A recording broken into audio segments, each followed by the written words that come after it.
कुछ बात तफरी की हो जाए।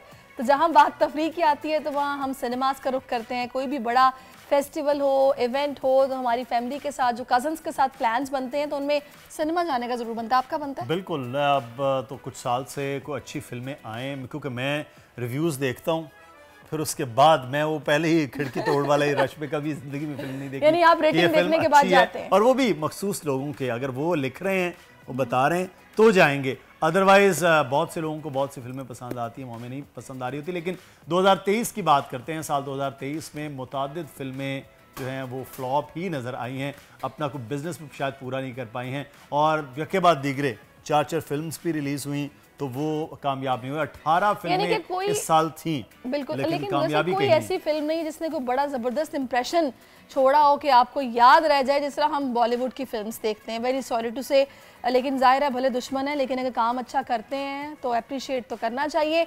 एक रिपोर्ट हमने तैयार की है, उसके बाद हमारे साथ कामरान जावेद मौजूद है, फिल्म क्रिटिक है। Thank you so much for your time and welcome to our show. आपसे मुझे बहुत सारी बातें करनी है।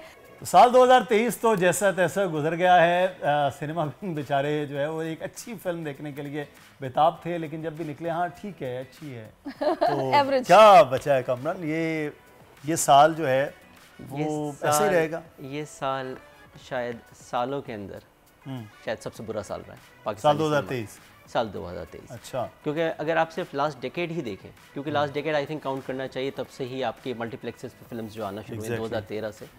तो 2013 से 23 आपके 10 साल पूरे हो चुके हैं, और 23 has been the worst, box office financially wise भी, कंटेंट वाइज भी। इससे अच्छा 2013-14 ही आप समझ लें, जिसके अंदर आपके पास 7 या 8 रिलीजेस थी, वो इनसे बेहतर थी। अच्छा, तो आपके पास कमर्शियल वायबिलिटी के नाम से, अच्छी बड़ी फिल्म के नाम के ऊपर आपके पास एक लैकलस्टर कंटेंट आएगा। Audience can smell a bad movie coming a mile away. तो वो जब ट्रेलर देखते हैं, उनको कोई अपील नहीं दिखती, वो 2 कदम पीछे हो जाते हैं।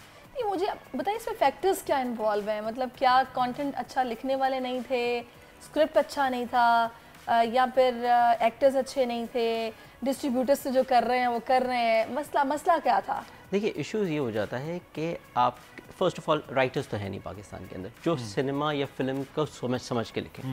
तो फिल्म की एक अलग लैंग्वेज होती है, एक अलग फ्लो होता है पूरा, वो नहीं है। जो बचे कुछ 4-5 लोग हैं, उनका कंटेंट जब आता है तो आप देखते हैं, सही है। जब खलीलुर रहमान कमर हुमायूं सईद के लिए कोई प्रोडक्शन कर रहे होते हैं तो वो आप देखने जाते हैं। जब वासे कोई लिखता है, वासे चौधरी, तो वो आप देखने जाते हैं। मैक्सिमम टाइम आपके पास अच्छे राइटर्स नहीं हैं जो फिल्म को समझ के लिखें। सेकेंडली, जब आपके पास कंटेंट पेपर के ऊपर अच्छा नहीं लिखा होगा, कहानी सही तरीके से मैप आउट नहीं होगी, तो फिर वो उसको बनाने के अंदर भी वो कोई फिल्म मेकर कोई मौजा नहीं कर सकता इसके अंदर। थर्डली, आपके पास जब फिल्म मेकर्स आ जाते हैं, बनाने बैठते हैं, तो वो ऑन सेट कॉम्प्रोमाइज़ के साथ तो पहले से आ रहे होते हैं, वो अपनी खुद कुछ शिकन डालना शुरू करते हैं, जिसकी वजह से और फिर आपके पास कंटेंट कॉम्प्रोमाइज़ निकल के आता है।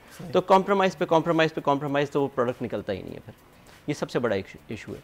सेकेंडली, जब आप डिस्ट्रीब्यूटर्स की बात अभी कर रहे थे, डिस्ट्रीब्यूटर्स का एज सच कोई इशू नहीं है, ऑडियंस का इशू है।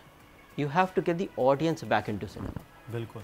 तो अब आप इसका सबसे बड़ा एग्जांपल ये देख लें कि 4 फिल्में, 3 फिल्में ईद उल अज़हा के टाइम के ऊपर, ईद उल फितर के टाइम के ऊपर, इतनी सारी रिलीज़ के ऊपर कोई फिल्म नहीं काम करी। मनी बैक गारंटी अगर आप देखें तो साल की सबसे ज़्यादा कमाने वाली फिल्म है। अच्छा, जो तकरीबन अराउंड 12-12.5 करोड़ रुपए डोमेस्टिक, बस दैट्स इट। जब इससे पहले अगर हुमायूं की बड़ी फिल्म, पंजाब नहीं जाऊँगी, लंदन नहीं जाऊँगी, 35 करोड़ आपके पास डोमेस्टिक आपके पास बनता है मिनिमम। तो 12 crore is nothing. A film needs to make 3 times this money at the box office to break even. तो इसका मतलब अगर फिल्म का बजट 20 करोड़ हो गया, 60 करोड़ रुपए कमाने, तो 12 करोड़ तो कुछ भी नहीं है। अच्छा, इसके सामने अगर आप जाएं, और मैं कल ही गया था चिकड़ देखने, तो चिकड़ के आई थिंक 3 या 4 दिन उन्होंने फिल्म के रिलीज़ हुए हुए, हार्डली 10-12% का ऑक्यूपेंसी थी रात के 10 बजे के शो पे। 31 जनवरी चल रही है, आपके पास न्यू ईयर नाइट है, लोग निकलते हैं। प्रमोशंस का भी है, हमने सारा फोकस मुझे लगता है बस सोशल मीडिया की हद तक प्रमोशंस है। जैसे हमने बजट नहीं बनाते, हम बजट नहीं बनाते इसके असल में सब, क्योंकि मेरा तो इंटरेक्शन इनके साथ, फिल्म मेकर के साथ रहता है। I think it should be mandatory कि आप 1 करोड़, देखिए जब आप हॉलीवुड देखते हैं तो हॉलीवुड की अगर 100 मिलियन की फिल्म होती है, उसका 200 से 250 मिलियन का प्रमोशन बजट होता है। हम 10 करोड़ की फिल्म बनाते हैं और 1 करोड़ भी नहीं निकालते। कल भी ये 27-28 को ये फिल्म रिलीज हुई है, और उससे 3-4 दिन पहले मुझे सोशल मीडिया पे ये नजर आना शुरू हुई कि चिकड़ को मूवी। अदरवाइज कहीं आपको मूवीज तो आपको पता है जिस तरह 2-3 महीने मिनिमम होने चाहिए। Exactly. आपको पता तो चले क्या 90 डेज पहले इस तरह बिल्कुल, प्रमोशन बड़े होती शोज है में वो एक्टर्स शिरकत करते हैं, अपनी मूवीज को प्रमोट करते हैं, बड़े बड़े मॉल्स में जाते हैं, बताते हैं लोगों को कि मूवी आ रही है नहीं आओ। अच्छा, वैसे अभी आपने लिखने वालों की बात की है, सरमत खोसर भी बड़े अच्छे एक्टर भी है और आई थिंक सो लिखते भी बहुत अच्छा है। कमली ने भी कोई देखिए, कमली का box office, Kamli I believe 2 फिल्में आपके पास पाकिस्तानी सिनेमा के ऊपर ना एक बेंचमार्क है जो हर बंदा हाथ नहीं लगा सकता। कमली is one of that exception. एक मौला जट, एक कमली है। अच्छा, कमली का अगर आप बॉक्स ऑफिस देखें तो बहुत अच्छा है, 3-3.5 करोड़ 3.5 करोड़ के करीब का है, बहुत अगर हो गया 4 करोड़ का होगा। Given the genre of the movie, drama थी, ज़रा साइकोलॉजिकल थ्रिलर थी, सही है, बहुत सारे डार्क थी, ये फिल्म का बॉक्स ऑफिस थ्रेशोल्ड भी इतना नहीं था। आपकी हर जॉनर की फिल्म होती है ना, वो अपने साथ अपना एक थ्रेशोल्ड बॉक्स ऑफिस का लेके आती है। हॉरर लेके आएंगे वो 3 से 4 करोड़ रुपए, 5 करोड़ रुपए करेगी। एक्शन लेके आएंगे जैसे TIFFA in trouble 50 crore world wide, तो एक्शन लेके आओगे ज़्यादा कमाई जाएगी। आपकी कॉमेडी होगी वो 20-25 के दरमियान कमाई जाएगी। तो ड्रामा मूवीज़ होती है ना जो इस टाइप की, वो 3 से 5 करोड़ ही कमाती है। तो गिवन दैट बहुत अच्छा था। अब सवाल ये है कि आजकल फिल्म 3 से 5 करोड़ में बनती नहीं है। Exactly. तो बजट ज़्यादा होता है, तो इसका मतलब है फिर अगर कमली will make money world wide, वो Aahista Aahista world wide release करके कवर कर लेगी। बाकी फिल्मों के साथ आप ये उम्मीद ना कर सकते। तो ऐसा कंटेंट है तो आप वर्ल्ड वाइड वो चीज़ें ले जाएंगे तो शायद थोड़ा एक्सेप्टेंस हो जाए। लेकिन एक चीज़ मुझे ये बताइए, अभी आपने एक बात की थी मौला जट की। मौला जट पिछले साल की बेसिकली फिल्म थी, लेकिन वो इस साल के आगाज़ में भी वो चलती रही 2023 में। तो अब वो एनिमेशंस, ग्राफिक्स और बड़ा लंबा चौड़ा काम और स्टार्स के साथ वो फिल्म, तो क्या इस तरह प्रोड्यूसर्स, डायरेक्टर्स हाथ डालते भी डर रहे होते हैं? यही वजह है कि कोई बड़ी फिल्म भी 12 करोड़ कमा ले तो क्या भाई इससे ज़्यादा तो हम लगा के बैठे, डर भी रहा होता है, खौफ भी था? बिल्कुल बिल्कुल। देखिए, असल में सबसे बड़ी चीज़ जो जिसके लिए ऑडियंस ग्रेविटेट करती है वो करती है। अब आपने मौला जट की बात बहुत अच्छी करी। देखिए, लास्ट ईयर 2022 के अक्टूबर में रिलीज़ हुई है। एग्जैक्टली। ना ये ईद पे आई, सही है, दोनों में से अमूमन लड़ाई यही होती है ना फिल्म मेकर्स की कि ईद के ऊपर फिल्में रिलीज़ करते सारी। ये ईद पे भी नहीं आई, ये अकेली आई ऑफ सीज़न, और अक्टूबर से लेके इसने दिसंबर 31 तक 100 करोड़ कर लिए। 1 जनवरी से लेके आज 1 जनवरी हो गई है।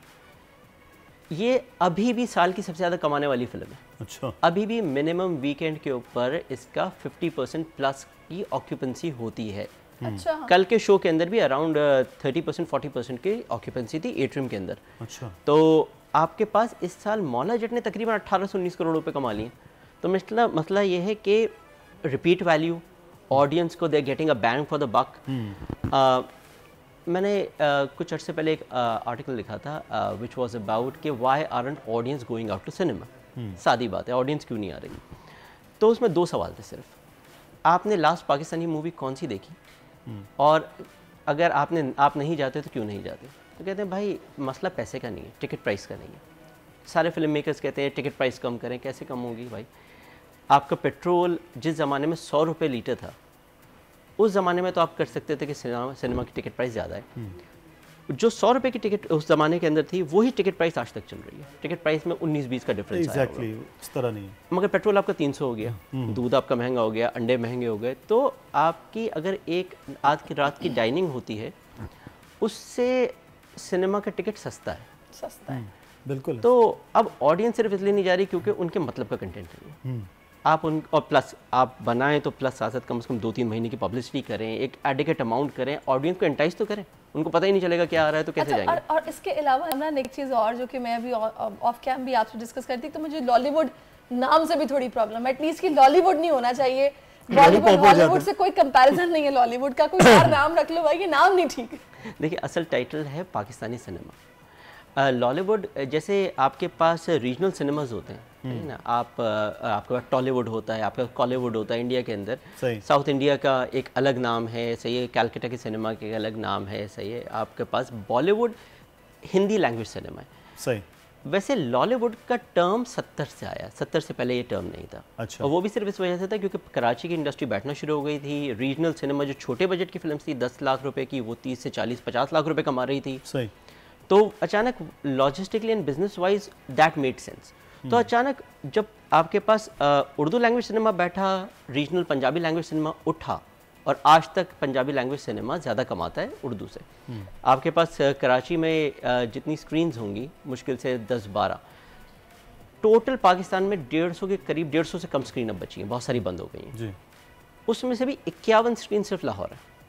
अच्छा। 51 स्क्रीन लाहौर में। तो इसका मतलब है कि जब आप उस मार्केट के लिए कुछ बनाओगे तो काम करेगा।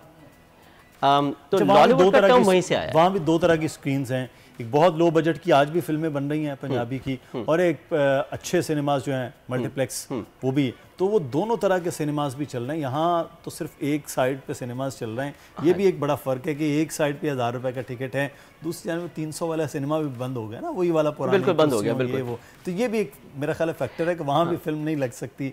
तो सिनेमा हमारे पास भी कम है कराची में, अगर हम बात करें रिलेटिवली लाहौर में या लाहौर से जुड़े हुए बाकी कुछ शहरों में भी। अभी बहुत एक अच्छा वेव आया था कि Indian language Punjabi movies Pakistan में रिलीज़ हो रही थी, दैट मेड गुड मनी, सही है ना। मगर हर मूवी नहीं कमाती, ये भी एक आपको होता है कि वो हर इंडियन लैंग्वेज पंजाबी फिल्म कमा रही है, नहीं। आपके पास अगर 10 रिलीज़ हुई हैं तो 3 कमाती हैं, ये भी बहुत अच्छा रेशो है। दुनिया भर का रेशो हमेशा 10% का होता है। सही। अब बॉलीवुड में अगर 1000 फिल्म रिलीज़ हों, उसमें से 100 फिल्में अगर कमाए तो आपको लगता है 100 फिल्मों ने कमाया। पाकिस्तान के अंदर 18 रिलीज़ होती हैं और 1 कमाती है, तो आप कहते हो यार 1 कमा के गई बाकी सारी ख़राब हो गई। तो ये भी रेशो का एक बहुत बड़ा डिफरेंस होता है। अगर इंडियन फिल्म्स अगर रिलीज़ होना शुरू हो जाएं यहाँ पर, तो फिर तो पाकिस्तानी फिल्म्स की बेहतरी होगी, या आप समझ लें कि सिनेमाज के लिए तो अच्छा हो जाएगा बजट, लेकिन पाकिस्तानी फिल्म जो हैं वो बिल्कुल ही बैठ जाएंगी। क्योंकि पहले ये गिला था कि जनाब हमारी तो स्क्रीन छोटी है, यानी कि हमारी फिल्म छोटी है, तो उसके मुकाबले में हमारी फिल्म नहीं चलती। अब तो बैन है, उसके बावजूद फिल्म मेकर्स को इतना बड़ा अभी झटका लगा है पिछले लास्ट 2 साल के अंदर, कि पहले एक आर्ग्यूमेंट होता था कि ओ हमारे पास जो बॉलीवुड का सिनेमा है वो सेम टाइम पर रिलीज़ होता है, हमारी फिल्मों के साथ उनकी लड़ाई होती है, हमारी फिल्में पिट जाती हैं, कोई नहीं देखने आता। सलमान खान की फिल्म आती है तो हमारे बड़े से बड़े एक्टर की फिल्म कोई नहीं देखेगा। ये हो चुका है। अच्छा, जब बॉलीवुड की फिल्म्स बंद हुई तब भी पाकिस्तानी ऑडियंस नहीं गई वापस, तो इसका मतलब आपके पास तो अब कंपटीशन भी नहीं है। फिर अगला सवाल उठ गया कि डॉक्टर स्ट्रेंज एंड ये हमारी फिल्म रोन देती हैं। तो एक और मसला आता है, असल मसला है कि हम अच्छी फिल्म बनाएं ना तो सामने खड़ी हो जाती है। चले भी इसका मतलब है 2024 में ना अब तमाम फिल्म डायरेक्टर्स को, प्रोड्यूसर्स को, कंटेंट राइटर्स को ये रेजोल्यूशन अपना बनाना है कि हमने ऐसा कंटेंट देना है कि फिल्में चलें, पाकिस्तानी जो आवाम है वो देखने के लिए सिनेमा में आए। अगले 3-4 महीने तो ऐसी कोई फिल्में लग नहीं रहा कि कुछ आने वाली है। इंशाल्लाह बेहतरी की उम्मीद रखनी चाहिए। सब्सक्राइब करें और बेल दबाएं ताकि कोई खबर रह न जाए।